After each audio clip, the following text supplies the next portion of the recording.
He was 26 years old when he made the promise. His father was dying. Hannibal Barca, the greatest general Carthage had ever produced, the man who had fought Rome to a standstill in Sicily for 20 years before being forced to accept a humiliating peace, took his son's hand and asked him one question. "Do you want to come with me to Spain?" Hannibal said yes, immediately, without hesitation. His father looked at him and said, "Then swear on the altar of the gods that you will never be a friend of Rome." Hannibal swore. He kept that oath for the next 40 years. He kept it across the Alps in the worst winter in a generation, with 37 war elephants and 90,000 men.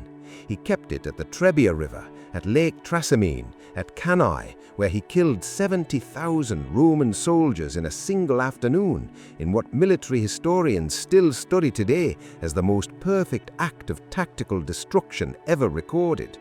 He kept it for 15 years on Italian soil, winning every battle, destroying every army Rome sent against him. He never took Rome.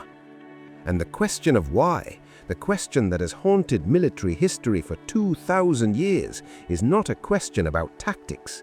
It is a question about what happens when a man who was born for one purpose discovers at the moment of his greatest triumph that the purpose was never going to be enough. Hannibal Barca is the greatest general who ever lost. Not because he was defeated in battle. He was not defeated in battle for the first 17 years of the Second Punic War. Not because his tactics were flawed.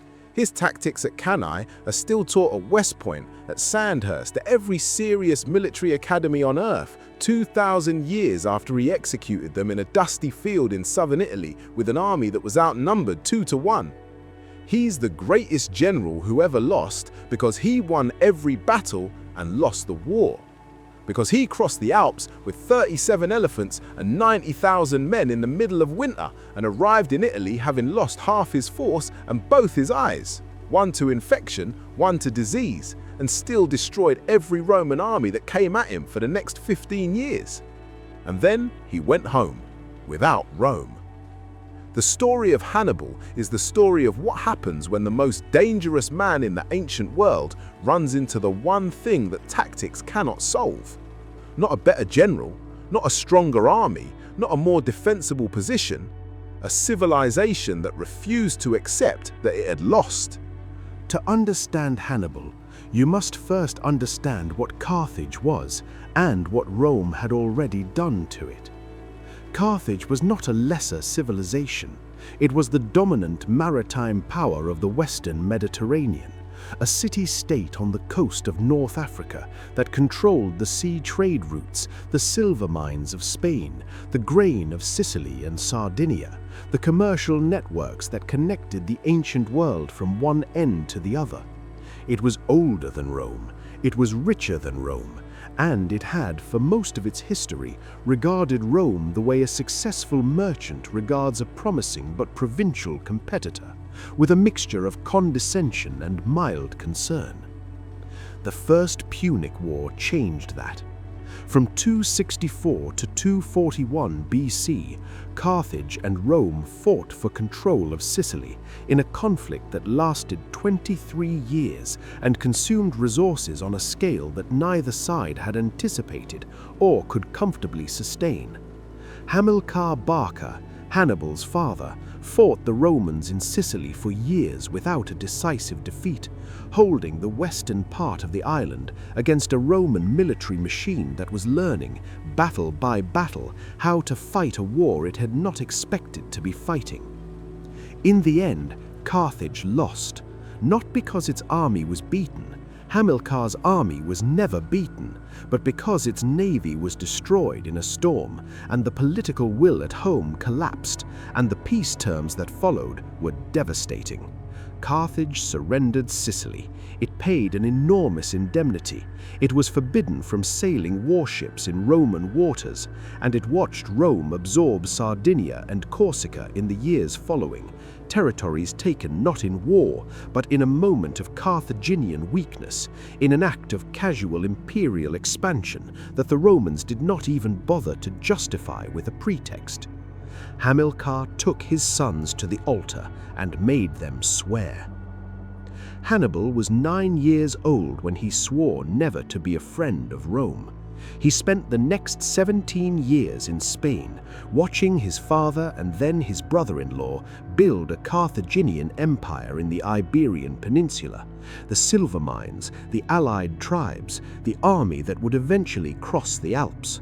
He learned war the way the sons of great generals learn war, not in academies, but in campaigns, not from books, but from the specific, physical, irreversible education of watching what works and what does not when men are trying to kill each other in earnest. When his brother-in-law was assassinated in 221 BC, the army elected Hannibal commander. He was 25 years old. He already knew what he was going to do. In the spring of 218 BC, Hannibal Barca left Carthagena in southern Spain with an army of 90,000 infantry, 12,000 cavalry and 37 war elephants. He was going to Italy. Not by sea, the Roman navy controlled the western Mediterranean and would intercept any fleet he sent. He was going by land, through southern Gaul, over the Alps, in winter. The decision was not impulsive. It had been planned for years, the routes reconnoitred, the Gallic tribes along the way contacted, and in some cases bribed. The logistics of moving a force of this size through terrain that had never seen a military column calculated with the cold precision of a man who understood that the crossing itself would be the first battle, and that the first battle had to be won. He crossed the Pyrenees, he crossed the Rhone, he fought through hostile Gallic tribes and negotiated through friendly ones and kept moving because stopping, in his calculation, was the one thing that could not be survived.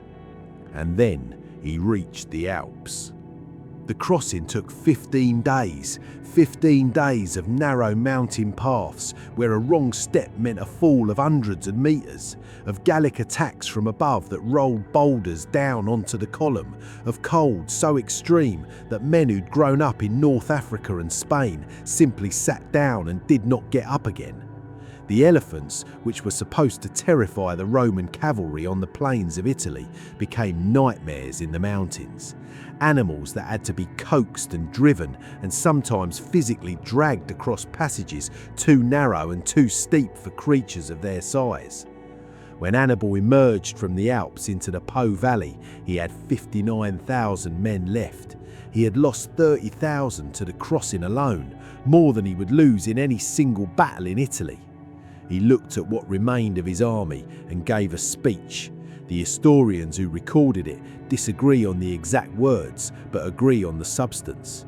He told his men that the hard part was over, that Rome was now within reach, that the tribes of northern Italy had already told him they would join the man who came to freedom from Roman taxation and Roman law, that the army of Carthage had crossed the most formidable natural barrier in Europe and Rome did not yet know they were there. He was right about almost all of it. The hard part was not over, but that was something only the next 17 years would reveal.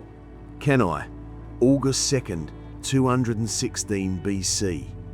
The Roman army that assembled on the plain near the Euphrates River was the largest Rome had ever put in the field.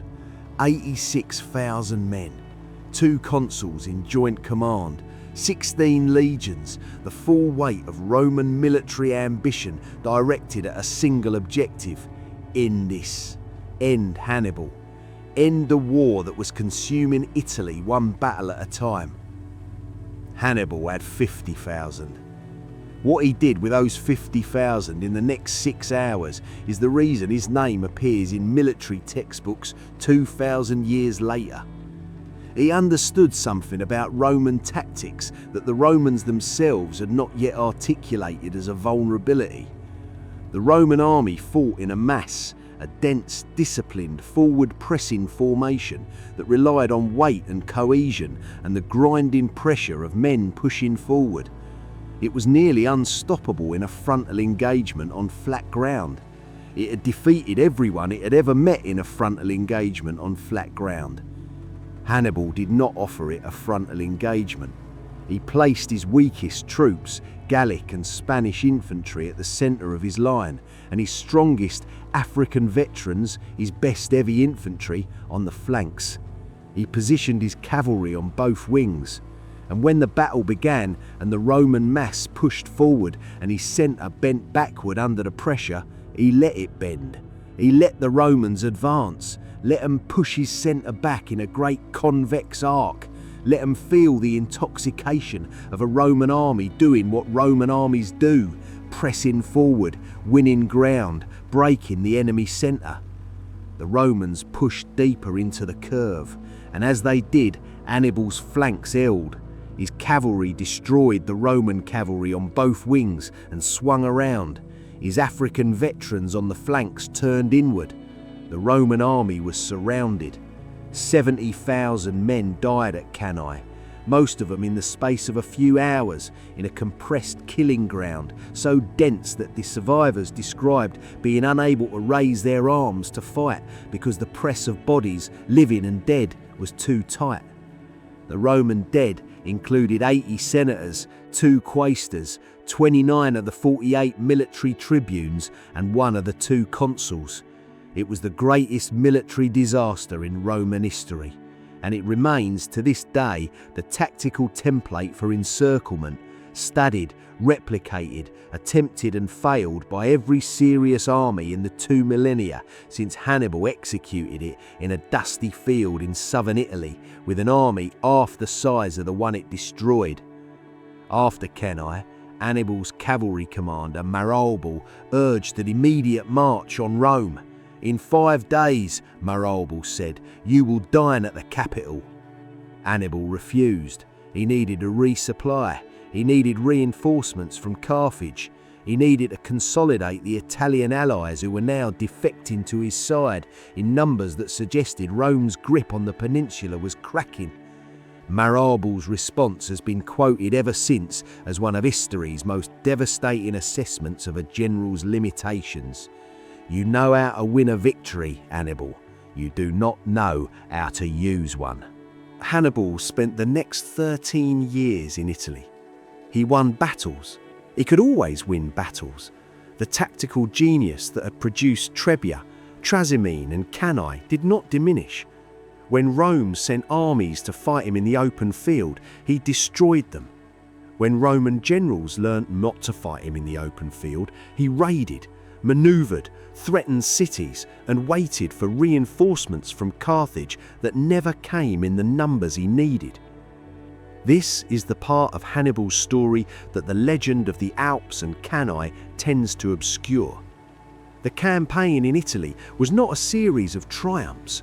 It was a slow, grinding, strategically frustrating ordeal, conducted by a commander of genius against an enemy that had learned the most important lesson that military history offers, that a civilization that refuses to accept defeat cannot be defeated by winning battles.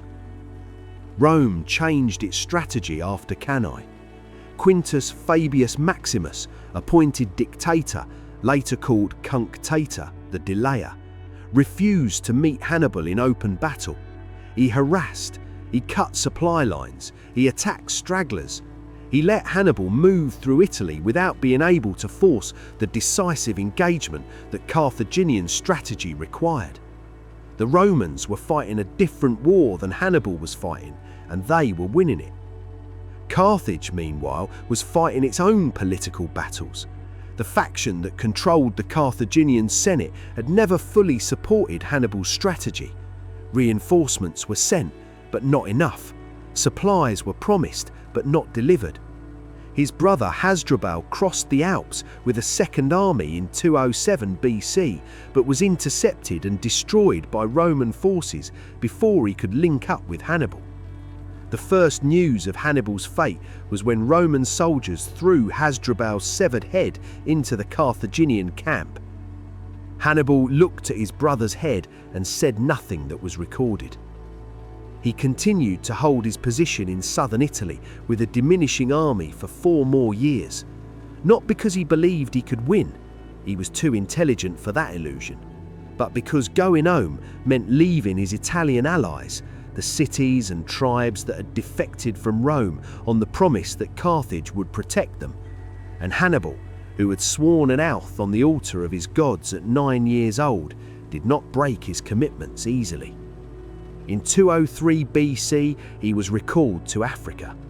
Rome had taken the war to Carthage itself under a general named Scipio, who had studied Cannae the way a student studies a masterwork, to understand it well enough to answer it. Hannibal left Italy. He would never return. The two men met at Zama in October of 202 BC. Hannibal and Scipio Africanus, the only Roman general who had studied Hannibal long enough and carefully enough to understand what he was facing. Before the battle, Hannibal requested a meeting. The two commanders rode out between their armies and looked at each other. What passed between them is recorded only in fragments. They spoke through interpreters, they were polite, they assessed each other with the professional attention of men who understood they were about to try and kill each other. Hannibal, according to some accounts, offered terms. Scipio declined. The battle that followed was the reversal of Cannae. Scipio had studied the double envelopment carefully enough to prevent it. His formations were arranged to let Hannibal's elephants pass through gaps without disrupting the line. His cavalry was positioned to win the flanks and swing around. When the dust settled, Carthage had lost. Hannibal, who had never lost a battle in Italy, lost at Zama. He lost because Scipio had learned from him. He lost because Rome had spent 17 years being educated by the most dangerous teacher in the ancient world and had finally graduated. After the battle, Hannibal told the Carthaginian Senate that the defeat at Zama was the greatest military achievement in history. They did not understand what he meant. He meant that only a general of extraordinary ability could have done what Scipio had done, taken the lessons of Cannae and turned them back on their creator. Rome understood. They named Scipio Africanus, Scipio of Africa, in honor of the victory. Hannibal spent his final years in exile.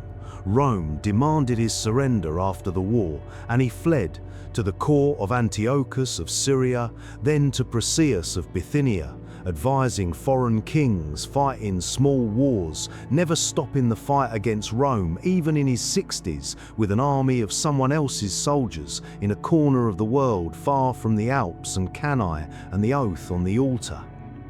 When Rome finally found him, when the envoys arrived at Perseus's court demanding his extradition, Hannibal was in his early 60s. He'd been running from Rome for decades. He looked at the Roman envoys and understood that Perseus was going to hand him over.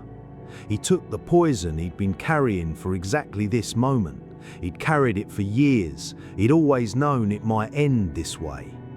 Before he died, he's reported to have said, "Let us relieve the Romans of their long anxiety, since they think it too long to wait for an old man's death."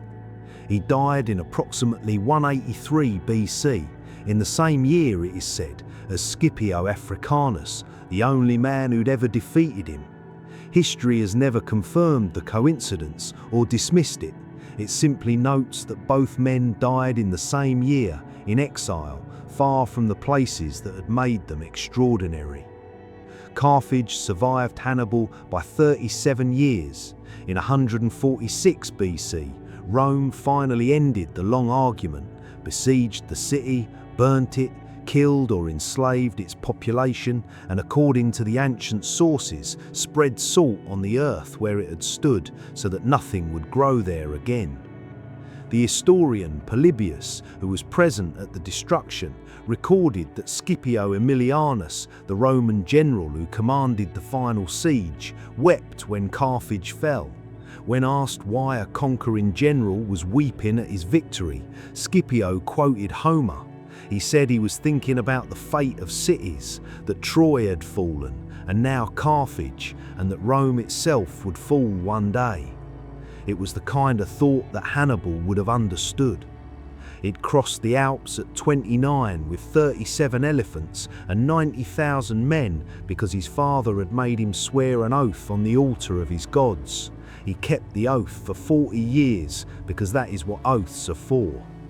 Rome remembered him as the greatest enemy it ever faced. It taught its children to fear his name. Mothers in Rome used his name to quiet children who wouldn't sleep. Hannibal is at the gates. He was never at the gates. He came close. He destroyed 6 Roman armies and killed more Roman soldiers than any enemy in the history of the Republic. He spent 15 years on Italian soil and never once marched on Rome. The gates were always there. Hannibal never walked through them. And the question of why, the question Maharalba asked in the hours after Cannae, the question military historians have been arguing about for 2,000 years, may not have a tactical answer, may not have a strategic answer, may simply be the answer that history gives to every man who swears an oath at 9 years old on the altar of his gods. That the oath was always the point, not Rome, not the gates, not the victory that Maharalba thought was within reach on the afternoon of August 2nd, 216 BC. The oath, the keeping of it, the 40 years of war that proved a man could spend everything he had on a promise made to a dying father and keep it completely, without reservation, to the end.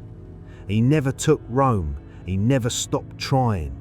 Some men are not defined by what they win, they're defined by what they refuse to stop fighting for. Hannibal Barca refused for 40 years. Rome never forgot it, and neither should we. The greatest enemy Rome ever faced never broke his oath, he just ran out of time to keep it.